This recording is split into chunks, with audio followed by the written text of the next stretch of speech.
मुझे पापा को बताना है कि I missed him so much. I can't wait to meet him. Aarav!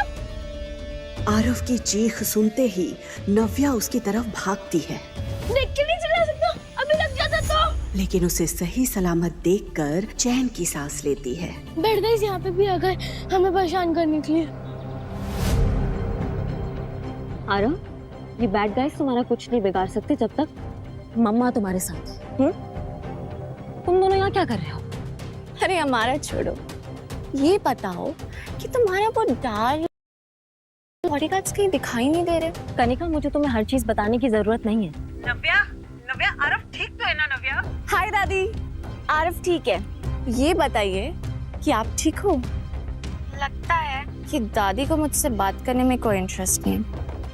Anyways, तुम दोनों ने एयरपोर्ट पे कम तमाशा नहीं किया था, अब क्या लेने आए हो यहाँ पे? ओ हेलो, हमें भी आने का कोई शौक नहीं है। ये तो शेखर अंकल ने कहा इसलिए हमें आना पड़ा, वरना तुम्हें और तुम्हारे इस बदतमीज बेटे को मोहर नहीं जलते। बाय द वे, पापा ने तुम्हें घर बुलाया अभी। हम गाड़ी में वेट कर रहे हैं, आ जाओ। Let's go. आरव, तुम यहाँ साइड में खड़े रहो और हिलना मत, मैं बैग लेके आ रही हूँ। दादी, सुना आपने? पापा ने मुझे घर पे बुलाया। क्या लगता है आपको वो मुझे माफ कर देंगे ना? आरव को अपनाएंगे ना वो? दादी, क्या मुझे जाना चाहिए ना घर पे? दादी। दादी टेंशन में फोन कट कर देती है। नव्या इतनी उम्मीद से यहाँ आई है, जब उसे पता चलेगा कि शेखर उसे यहाँ क्यों बुलाया है तो उसका तो दिल ही टूट जाएगा। पर सच ज्यादा देर तक छुपेगा नहीं, इसलिए मुझे इसे सब कुछ बता देना चाहिए। तभी नव्या फिर से दादी को फोन करती है। हाँ नव्या बेटा। हाँ दादी, उस वक्त बेटा, शेखर ने तुझे यहाँ बिखरे रिश्तों को जोड़ने के लिए नहीं बुलाया।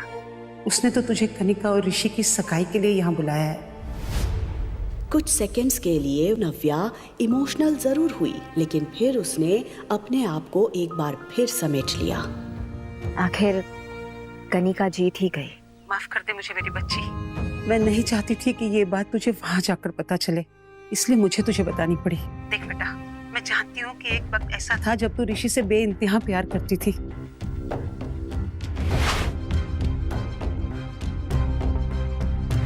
आज जब तू तेरी बहन को ऋषि के साथ देख रही है तो मुझे पता है तुझ पर क्या बीत रही होगी। पर नव्या, मैं फिर भी चाहूंगी कि तू इस एंगेजमेंट को अटेंड करे। तेरी ये हिम्मत है ना बेटा, उन सब के मुंह पर एक करारा तमाचा होगी जिन सब ने तुझे तोड़ने की कोशिश की है। आप सही कह रही हैं दादी, मैं एंगेजमेंट में भी जाऊंगी और पापा से भी मिलूंगी।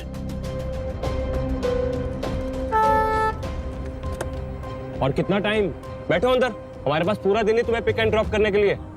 चलो आरव। मैं नहीं चलूंगा, ये बैठ गई है। आरव, ये हमें नाना जी के पास लेके जा रहे हैं। नाना जी के पास? थोड़ी देर और टॉलरेट कर लो प्लीज। चल।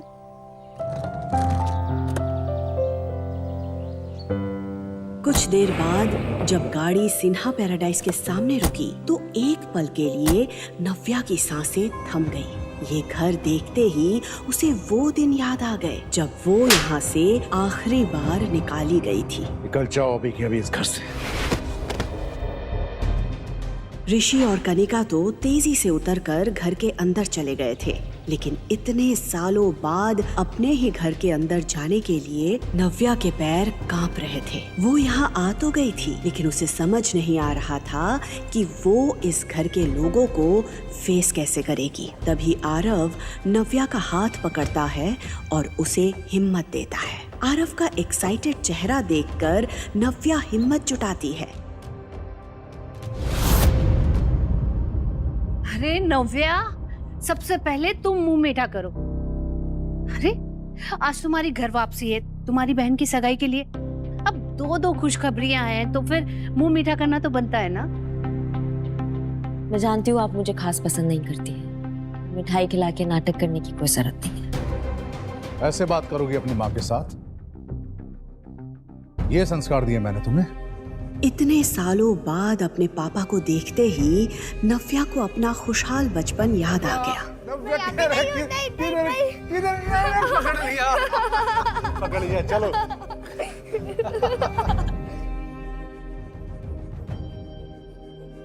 लेकिन इसके बाद शेखर ने जो कहा वो सुनकर उसके होश उड़ गए। पापा, तुम्हें यहाँ से मैंने दूर भेजा था ताकि तुम्हें अपनी गलती का एहसास हो सके, ताकि तुम सॉरी फील करो, अपनी हरकतों पे शर्मिंदा हो सको, ताकि ये पापा क्या कह रहे हैं आप? आरव मेरा बेटा है। तो रखो अपने पास। इस नाजायज औलाद को तुम्हारी मेरे पास लाने की हिम्मत कैसे हुई? पापा please stop it. You stop now। तुम्हें क्या लगा था कि तुम इस बच्चे को लेकर यहाँ पर आओगे और मेरा मन इसे देख के पिघल जाएगा? मैं इसे देखकर सब कुछ भूल जाऊंगा वो बेइज्जती जो मेरी तुम्हारे कारण हुई थी। Dad please calm down. चलिए आइए बैठिए। प्लीज जोर से मत बोलिए डैड, आपका बीपी बढ़ जाएगा। बैठिए।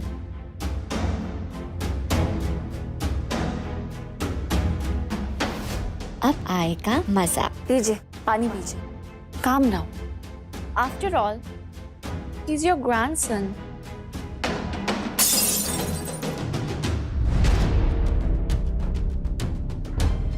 ये मेरा ग्रैंडसन नहीं है और ना ही कभी हो सकता है। लेकिन परिवार इस बच्चे को कभी एक्सेप्ट नहीं करेगा नव्या। ये बात तुम जिंदगी भर मत भूलना।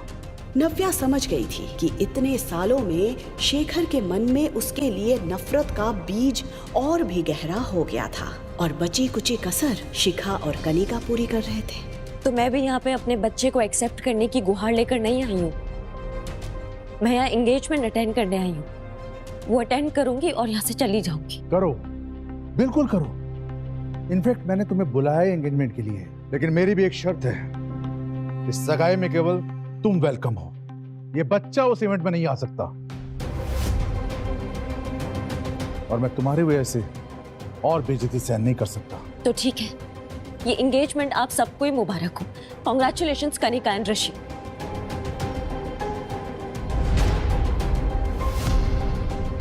नव्या,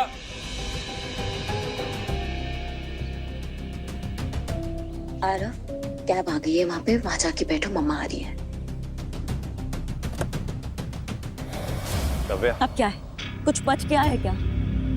अंदर जो हुआ, एयरपोर्ट पे जो हुआ, क्या वो कम था क्या जो अभी भी कुछ कहने आ गए हो मेरे पीछे? तुम्हें जरा भी नजर नहीं आ रहा कि अगर तुम्हें फिर से अपनाना चाहता है, बस तुम्हें अपनी जिद छोड़नी है। जिद नहीं, वो मेरा बेटा मुझसे छोड़ने के लिए कह रहे हैं। डू यू इवन रियलाइज उसका मतलब क्या होता है? मेरा बेटा। मैं भी किससे बात कर रही हूँ? Forget it. तुम इतना लगाव क्यों इस बच्चे से? ये उसी का बच्चा है ना जो एयरपोर्ट पर आया था, या किसी और का? तुम ये सवाल क्यों कर रहे हो? तुम्हें क्या फर्क पड़ता है अब इस बात से? तुम तो करने जा रहे हो ना अपनी नई जिंदगी की शुरुआत। सो बी हैप्पी। यहाँ पे एक तो तुमने मुझे चीट किया, सब कुछ छोड़ के यहाँ से चली गई और एटीट्यूड ऐसे दिखा रही हो जैसे ये मेरी गलती है। तुम्हें क्या पता कि उस रात क्या हुआ था, किसने चीट किया, किसने नहीं चीट किया? और मुझे अब तुम्हें कोई सफाई नहीं देनी है, मुझे तुमसे बात ही नहीं करनी है। लेकिन मुझे बात करनी है। क्या बात करनी है? क्या बात करनी है तुम्हें? तुम्हें पता भी है कि उस रात मेरे साथ क्या हुआ था? तुम्हें पता भी है कि मुझे किसने फंसाया था? क्यों हुआ था मेरे साथ वो सब? कुछ भी नहीं पता है, कुछ भी नहीं पता तुम्हें। लेकिन अब भूल जाओ, अभी सब भूल जाओ। अभी तुम अपने फियांसे कनिका के साथ एकदम खुश रहो। To be honest, you both deserve each other. Navya, क्या कहना चाहती हो तुम? बोलो, क्या हुआ था उस रात? क्या नव्या बता देगी ऋषि को कनिका का सच? मुझे पता है कि आपने कुछ भी नहीं किया है, क्योंकि जो कुछ भी किया है वो तो मैंने किया है। कल रात में जिस कमरे में तुम थी, उस कमरे में ऋषि नहीं, कोई और था। और मैंने ये सब इसलिए किया क्योंकि अगर कोई ऋषि से शादी करेगा तो वो मैं होंगी। क्या हो पाएगी कनिका और ऋषि की सगाई? जानने के लिए सुनते रहिए द रिटर्न।